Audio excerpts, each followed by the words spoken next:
Hello hello, bienvenue sur Toba Makeup, j'espère que vous allez bien. Merci d'avoir cliqué sur cette vidéo, n'hésitez pas à vous abonner avant de partir si le contenu vous plaît. Vous pouvez également activer la petite cloche dans le coin supérieur droit de l'écran pour être notifié lorsqu'une nouvelle vidéo est disponible. Et vous pouvez également me retrouver sur Instagram à la page toba.makeup.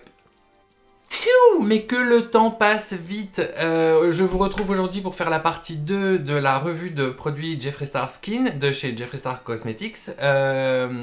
Après 2-3 semaines d'usage, je sais plus exactement, mais j'ai l'impression d'avoir fait la partie 1 hier. Donc voilà. Bref, donc sans plus attendre, on va reprendre les produits un par un et je vais pouvoir vous donner mon avis. Comme je vous le disais dans la partie 1 qui est disponible sur la chaîne et que je vous invite d'ailleurs à aller voir si vous ne l'avez pas vu, j'ai voulu tester l'intégralité de la gamme et voici ce que je peux vous en dire après 2 semaines et demie, 3 semaines d'utilisation. Alors, on commence avec le Make Me Melt Makeup Removing Balm, donc ça c'est le baume démaquillant. En ce qui concerne le baume démaquillant, alors pour moi c'est un grand oui, puisqu'en fait ça fait fondre tout le maquillage, absolument tout le maquillage, dans un temps assez record quand même. Donc je trouve que l'étape de démaquillage est vachement accélérée avec ça. Et puis il y a toujours cette histoire de spatule magnétique là, je vous avais dit, en fait, le truc je suis fan. Vraiment j'adore, que ce soit en termes de packaging ou d'efficacité du produit. Pour ça, c'est un grand oui. En ce qui concerne le nettoyant visage, le Clarifying Cleanser, là encore pour moi c'est bingo. Parce que ça vous fait la peau propre, vraiment hydratée, elle ne tiraille pas après le nettoyage. Je trouve que c'est un bon produit. Moi l'odeur me plaît, je vous en parle dans la première vidéo, je vous dis que ça a un goût de bonbon. Et en fait j'adore m'étaler des bonbons sur la tronche pour me démaquiller, je trouve ça cool. Donc pour ce produit là c'est un grand oui également. En ce qui concerne le toner, la lotion tonique, le Strawberry Water Facial Toner, comment dire? C'est un très bon toner, il fait très bien son boulot, le côté sans alcool est très agréable puisque ça enlève vraiment... Ça met vraiment la peau à zéro. Le petit souci que je vois avec ce toner, c'est le prix. Je le trouve un petit peu cher rapport à la quantité. Là, vous voyez, ça fait 2 semaines et demie, 3 semaines, comme je vous disais, que je l'utilise. Il est quand même bien entamé. Le rapport qualité-prix est pas foufou. Après, c'est un très très bon toner, mais malheureusement, pour moi, je vais retourner à mon toner Good Molecules au niacinamide, que contient d'ailleurs ce toner également. Mais je vais rester sur mon ancien toner qui coûte 14 $ contre 28 pour celui-ci. Je vais revenir à l'ancien qui me satisfaisait pleinement. Pour le toner, c'est non. Hashtag I'm not that bitch. En ce qui concerne la crème hydratante. Donc son petit nom, c'est le Magic Star Hydrating Moisturizer. Je trouve que c'est une super crème. C'est-à-dire qu'en fait, pour vous expliquer un tout petit peu ma routine avant, j'utilisais 2 crèmes avant celle-ci. J'utilisais une crème de jour et une crème pour la nuit de la marque Ole Henriksen. Donc si vous êtes orienté soin, vous savez un petit peu qui est Ole Henriksen. Gros succès quand même. Et il se trouve que cette crème réussit à combler les besoins pour le jour et la nuit. Donc c'est une très bonne crème hydratante que vraiment je recommande. Ça c'est un grand oui. En plus le packaging est vraiment hyper sympa. Alors il est un peu bling bling mais bon moi ça me dérange pas. Et je trouve que la crème fait vraiment très bien le job. Moi j'ai un type de peau qui est mixte et pour la peau mixte, check. On a ensuite la brume éclat, le Magic Star Glow Mist. Donc pour ça, j'étais un peu sceptique au début, faut bien le dire. Et en fait, la finesse de la brume et le côté hydratant amène un glow à la peau qui est super. Et en fait, ça je valide carrément aussi. Hein. D'ailleurs... Ah, on n'en a jamais assez. Donc ça, super bien. Vraiment, je valide. Ensuite, on passe à la crème hydratante pour les yeux, qui est le Morning Dew Hydrating Eye Cream. Alors moi, je trouve que c'est un bon produit, qui hydrate correctement le contour de l'œil. C'est un contour de l'œil. C'est un bon contour de l'œil, donc ça aussi, je valide. Je me suis rendu compte au début qu'en fait j'utilisais peut-être beaucoup de produits. Ça avait tendance à faire des plis dans les premiers jours d'utilisation et en fait très peu de produits est nécessaire. Donc vraiment c'est un produit qui est relativement économique. Et pour finir, nous avons le Repair and Revive Lip Balm. Donc ça c'est le baume à lèvres. C'est pas mal. C'est pas mal, c'est-à-dire que c'est pas vraiment indispensable. Si vous avez les lèvres très abîmées, je pense que c'est très utile d'utiliser ce type de baume à lèvres qui est quand même assez gras.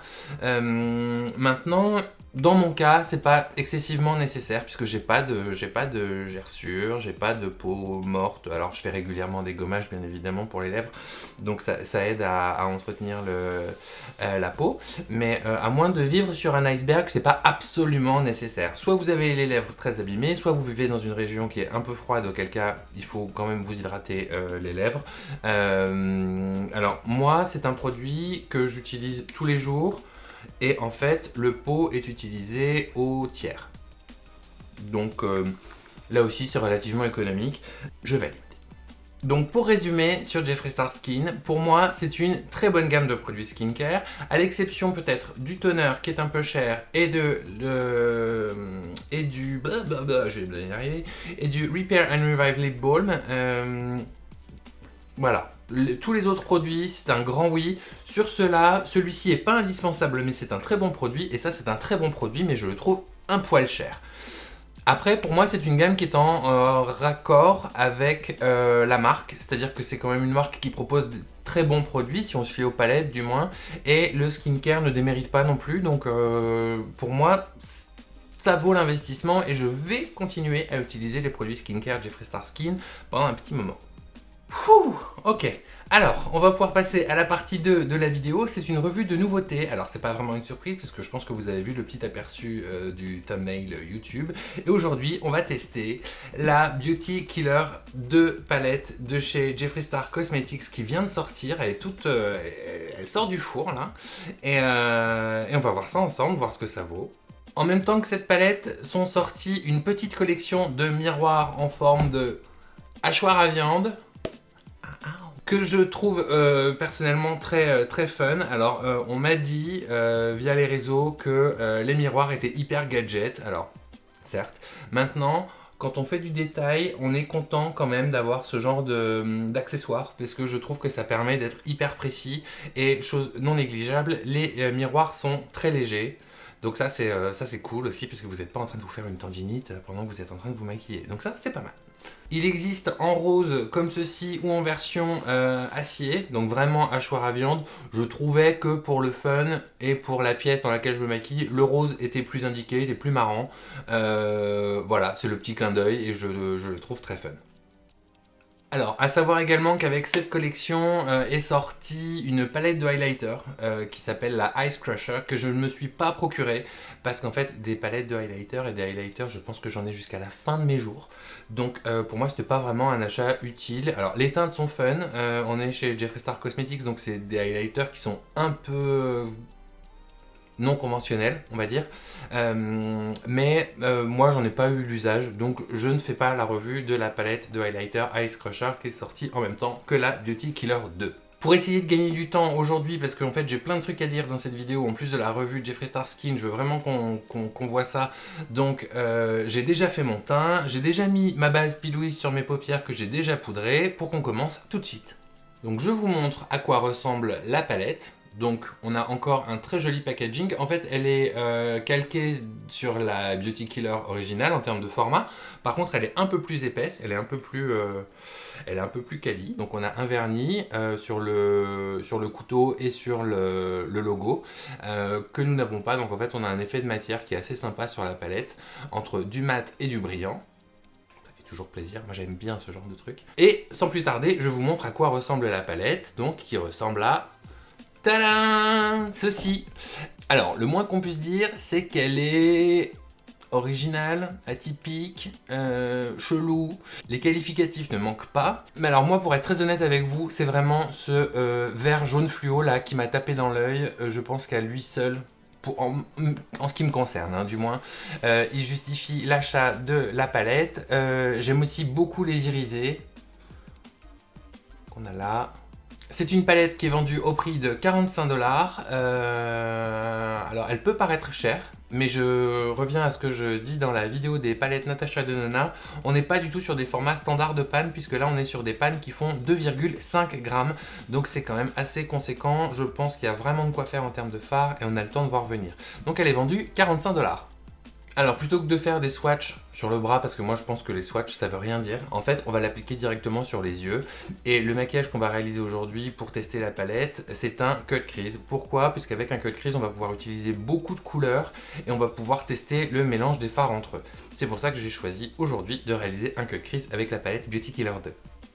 Donc je vous disais que j'ai poudré ma paupière, je l'ai poudré à la poudre translucide et pour commencer je vais utiliser ce fard couleur chair pour assurer de meilleurs dégradés par la suite. Et je viens le déposer sous l'arcade du sourcil.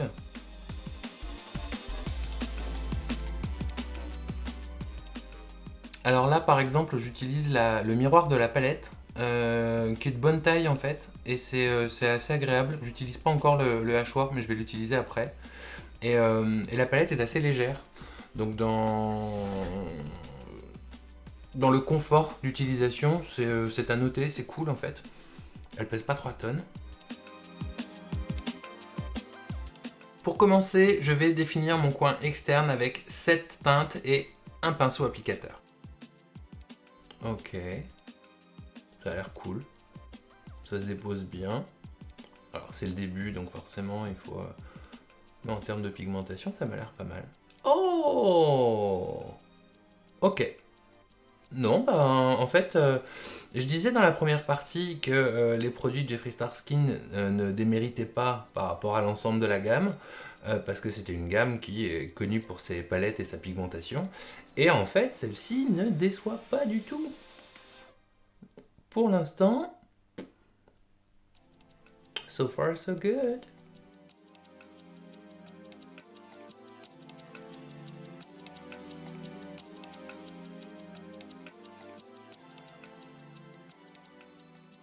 Donc je vais pouvoir amorcer la forme du cut crease, donc je vais reprendre un pinceau plat, un peu petit comme ça, et je vais commencer à tracer ma forme de cut crease toujours avec le même violet mauve.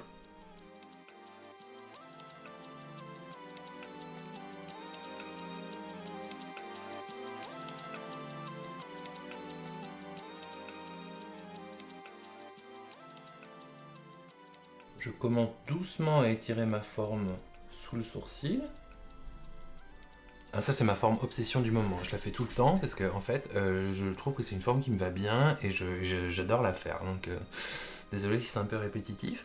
Et pendant que je travaille avec cette couleur et ce pinceau qui est assez fin, je vais commencer à amorcer mon ras de cils inférieur, comme ça j'aurai un dégradé qui sera joli au final et qui sera construit par étapes.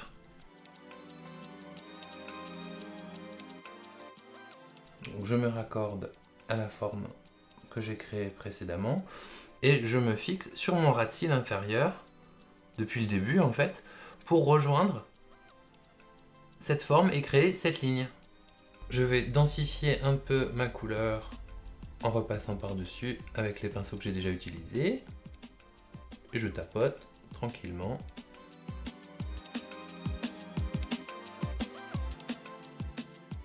Même chose avec le petit.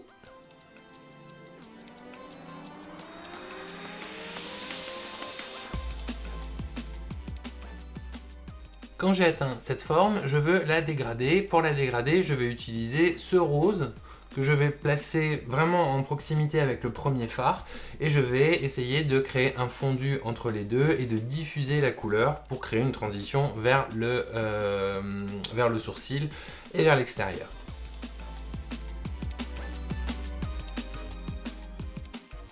C'est un très joli rose Barbie, un peu soft, très sympa à utiliser.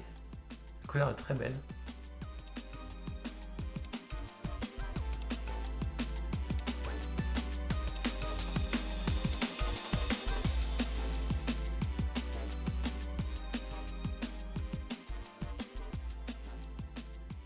Et maintenant qu'on a posé le rose, on va le fondre avec des petits mouvements de va-et-vient à la première couleur qu'on a posée dans la première forme.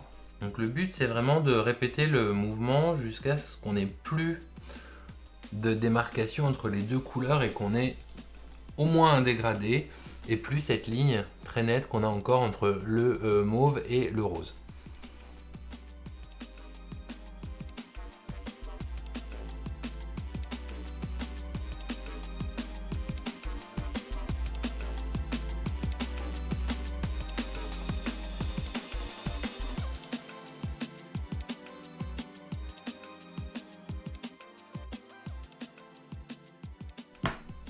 Donc là j'ai changé de pinceau pour reprendre, du violet et le réinstaller. C'est un peu le principe du dégradé, c'est que vous dégradez et en fait il y a besoin d'y revenir en termes de couleurs. Moi je suis très admiratif des gens qui sont capables de pondre un dégradé en 2 secondes avec 2 couleurs sans avoir à y revenir. C'est pas mon cas. Moi là je viens de repiocher du violet pour aller le mettre là où il s'était un petit peu trop diffusé, où il avait perdu en intensité.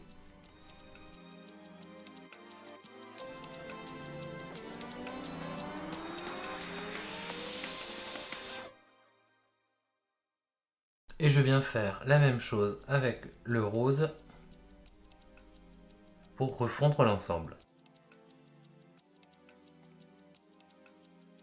Ok, alors maintenant on va continuer le travail des fards. Pour ça on va utiliser ce fard qui semble peut-être noir à la caméra mais qui en fait est un bleu marine très foncé qu'on va venir poser au niveau du violet pour le densifier un petit peu. Ça permettra un joli jeu de contraste avec le cut crease à venir. Et en suivant la même technique de dépôt que tout à l'heure, je me place au coin externe et je tapote la matière pour avoir l'intensité voulue. Oh. Ah oui, il apparaît beaucoup plus bleu marine, bleu nuit sur l'œil qu'à l'œil nu. La pigmentation est quand même vraiment impressionnante. Ça c'est un truc que j'adore chez cette marque, c'est la qualité des palettes, c'est bluffant quand même.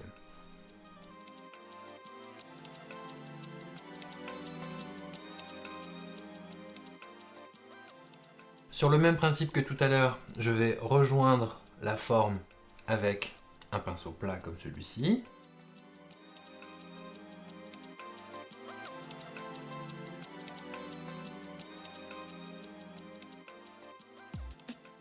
Les couleurs, elles se marient hyper bien entre elles.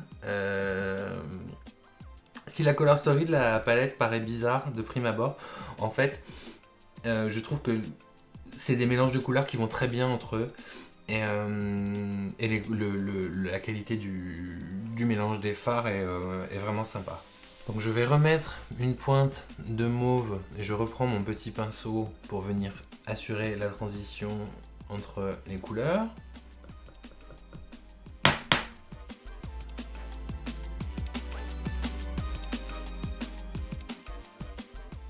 Et j'en profite pour l'étirer un petit peu.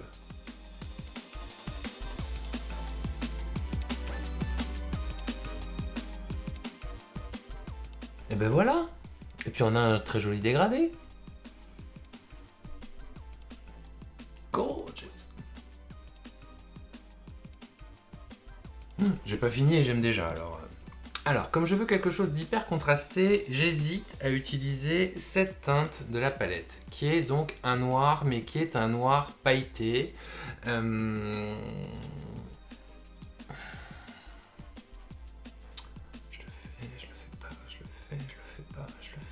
fais pas. On va le faire. Donc toujours avec un pinceau de précision, parce que là j'ai pas envie de l'emmener très loin, le noir je veux juste intensifier le début de cette forme en V qu'on a là. Ok, donc je prends un pinceau comme celui-ci, je vais prélever un peu de matière et je vais venir la déposer proprement sur cette petite zone que je viens de vous indiquer.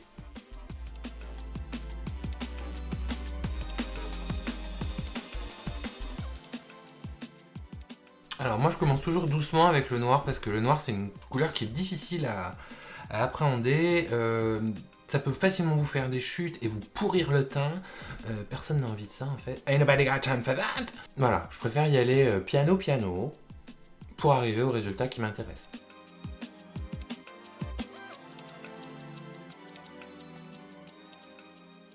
Alors, le côté pailleté est léger quand même. Hein.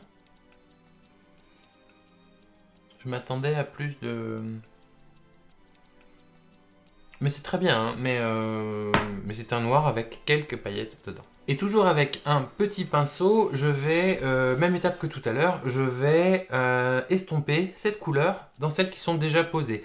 En restant hyper localisé, le but c'est pas de l'emmener à l'autre bout de la tête non plus, mais c'est vraiment d'avoir quelque chose de très fondu et de très progressif entre le coin interne de l'œil et le dessous du sourcil.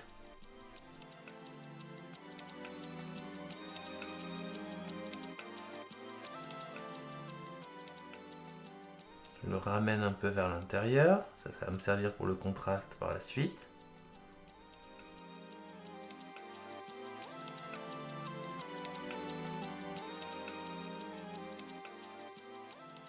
Et pour terminer, et parce qu'on est un poil maniaque, on va réunifier l'ensemble avec du rose. Jamais assez de rose.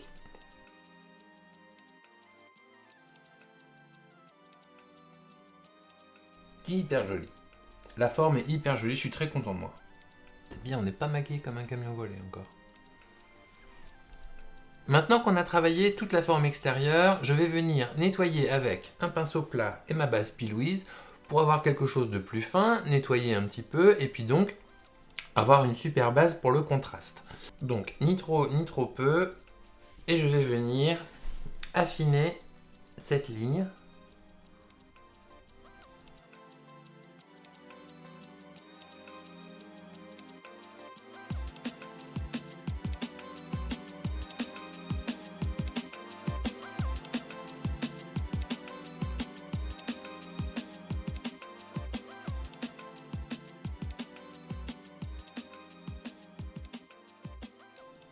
Voilà, donc ça c'est vraiment l'étape où il faut être hyper minutieux puisqu'on veut une symétrie des deux côtés. Donc prenez bien votre temps, vous pouvez utiliser un pinceau plus fin si ça vous convient mieux. L'important c'est vraiment d'avoir la même chose sur les deux yeux.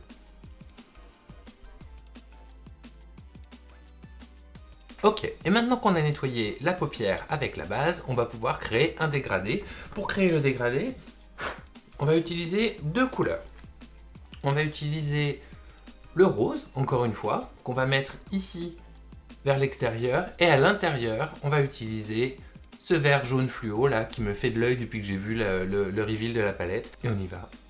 Donc là, je pense que vous verrez mieux le rose puisqu'il n'est pas mélangé à quoi que ce soit. C'est vraiment le rose sur le pinceau. Bah, vous le voyez, hein, de toute façon, on fait difficilement plus rose. Et je vais venir le déposer.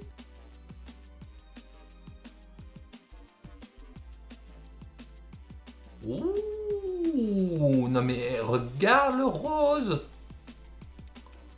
Il est incroyable! Incroyable! J'adore. Il est plus pétant humeur, j'adore. Alors, avant de poursuivre le remplissage du cut crease avec la couleur fluo, là, je vais dégrader ce rose un petit peu dans le noir pour créer un petit fondu.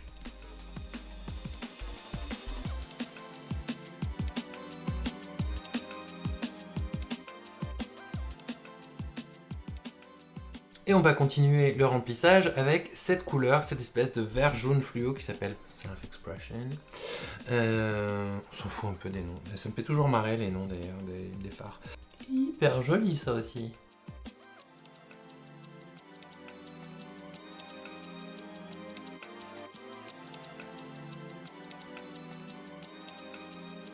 Ouh!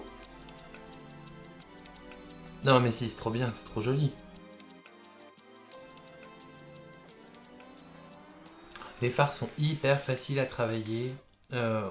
Franchement, les dégradés se font tout seuls, quoi. Enfin, je veux dire, il n'y a pas besoin de... C'est impressionnant. Je l'aime bien, la petite, là.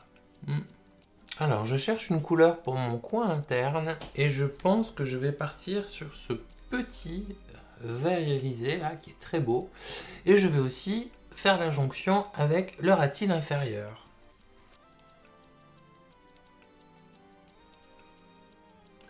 Oh.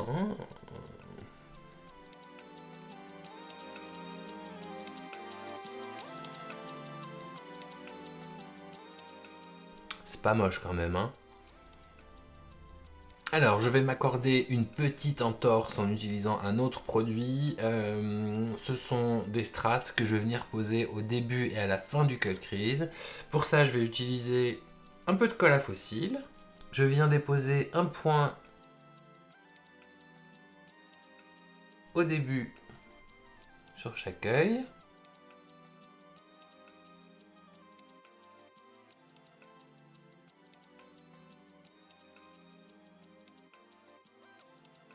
J'attends quoi 30 secondes que ça sèche. Et je viens le poser précisément sur le point de colle. Et voilà pour le travail des fards. Me reste donc à ajouter les touches finales. Donc pour ça, je vais passer hors caméra. Je vais faire le mascara et les fossiles. Et je reviens vous donner mon avis sur la palette Beauty Killer 2. Et me revoici donc avec le look terminé. Donc j'espère que ce look vous plaît. Moi je me suis beaucoup amusé à le faire et je suis très content du résultat. Je vais pouvoir vous donner mon avis sur la Beauty Killer 2. En termes d'aspect esthétique et de packaging, moi c'est une palette que j'aime beaucoup. Le packaging je le trouve sympa. Alors il a rien de révolutionnaire, hein, mais c'est vrai que le petit vernis sélectif là avec l'alternance de mat, c'est sympa. Ça fait un produit qu'on est content d'avoir, qui est plutôt joli. La color story est certes très originale et quand on la voit comme ça de prime abord, on se dit mon dieu mais je vais rien en faire. Et en fait, je suis très content d'arriver avec ça à la fin du maquillage, donc ça c'est plutôt un bon point. Autre bon point également, ce sera la qualité de la pigmentation, puisqu'on est sur des fards Jeffree Star Cosmetics qui n'ont plus vraiment à prouver leur formulation. C'est des fards qui se mélangent très très facilement. Donc non, moi je la trouve vraiment cool cette palette. Elle est marrante. Elle est un peu originale, moi c'est quelque chose qui me dérange pas. Peut-être la seule limite c'est que je... Et encore je pense qu'on peut faire, faudra que j'essaye, mais je pense qu'on peut faire des looks assez neutres avec les verts ou les nudes qu'on a là. Peut-être même le rose peut servir dans des looks un petit peu plus soft, un peu moins marqué que celui que j'ai aujourd'hui. Mais je suis très content de cette palette et aussi du miroir puisque en fait alors ça ajoute un miroir à ma collection qui n'en a certes pas besoin, mais je le trouve hyper fun. Voilà, c'est tout pour aujourd'hui, j'espère que cette vidéo vous aura plu. Si c'est le cas, n'hésitez pas à vous abonner. Vous pouvez également laisser un petit like et un commentaire, YouTube aime bien et moi aussi. N'oubliez pas que vous pouvez me retrouver également sur Instagram à la page toba.makeup où vous allez retrouver ce look et plein d'autres. Et me reste à vous dire à bientôt pour une prochaine vidéo. D'ici là, prenez soin de vous et de vos proches. Et à la prochaine. Salut!